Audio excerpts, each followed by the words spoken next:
అల్లు అర్జున్ కి టీపీసీసీ అధ్యక్షుడు మహేష్ కుమార్ గౌడ్ కౌంటర్ ఇచ్చారు. చెన్నైలో ఉన్న తెలుగు చిత్ర పరిశ్రమను హైదరాబాద్ కు తీసుకొచ్చిందే కాంగ్రెస్ ప్రభుత్వమని, అటువంటి కాంగ్రెస్ పార్టీ సినీ పరిశ్రమను ఎందుకు బద్నాం చేస్తుందని అన్నారు.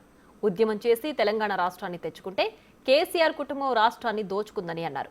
కాళేశ్వరం పేరుతో లక్షల కోట్లు దోచుకున్నారని మండిపడ్డారు. త్వరలో కేటీఆర్ కూడా ఈ రేసింగ్ కేసులో జైలుకు వెళ్లడం తప్పదన్నారు. తెలంగాణ ప్రజల ఆశీర్వాదంతోనే అధికారంలోకి వచ్చామని, ఎన్నికల హామీలన్నీ నెరవేరుస్తామని తెలిపారు. భవిష్యత్తులో మరిన్ని ఉద్యోగాల భర్తీకి ప్రజాప్రభుత్వం సిద్ధంగా ఉందని తెలిపారు.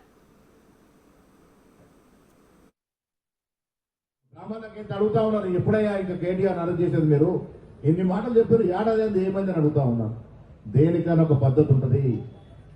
పద్ధతి లేకుండా పాలన చేయదు కాంగ్రెస్ పార్టీ. పద్ధతి ప్రకారం పోతా ఉన్నాం కాబట్టే దీంట్లో అవినీతి జరిగింది అనేటువంటి లెక్కలు గవర్నర్ గారికి ఇవ్వడం, గవర్నర్ గారు న్యాయ కోవితో సంప్రదించడంతో అరెస్టు చేయాలని ఆదేశాలు ఇవ్వడం, ఇలా కోర్టు చుట్టూ తిరుగుతా ఉన్నాడు కేటీఆర్ గారు. మొన్నటిదాకేమో భయంకరంగా రెడీ ఉన్న జైలు కోటని మాట చెప్పాడు. అలవాటు అయిపోయింది. చెల్లెపోయింది, ఇనుడు కూడా రెడీ ఉన్నాడు. కానీ ఇప్పుడేమంటున్నాడు, కోర్టు తలుపు తట్టి స్టే తెచ్చుకున్నాడు.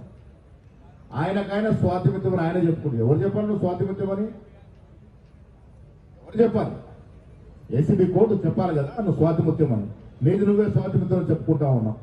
ఈ దేశ చరిత్ర మళ్ళీ చెప్తున్న మిత్రుల, ఈ దేశ చరిత్రలో కేసీఆర్ కుటుంబం చేసినంత అవినీతి ఏ రాష్ట్రంలో ఏ రాజ కుటుంబం చేయలే. అంత దోపిడీ జరిగినటువంటి సందర్భంలో అందుకే వారికి ఇంటికి పంపినారు. పార్లమెంట్లో 0 సీట్లు ఇచ్చి పంపినా ఇంకా బుద్ధి రాకుండా మా మీద నిందలేసే ప్రయత్నం చేస్తా ఉన్నారు. ఏడాది అయితే మేము వచ్చి ఏడాది లోపల చేస్తున్న కార్యక్రమాన్ని చేసినాం.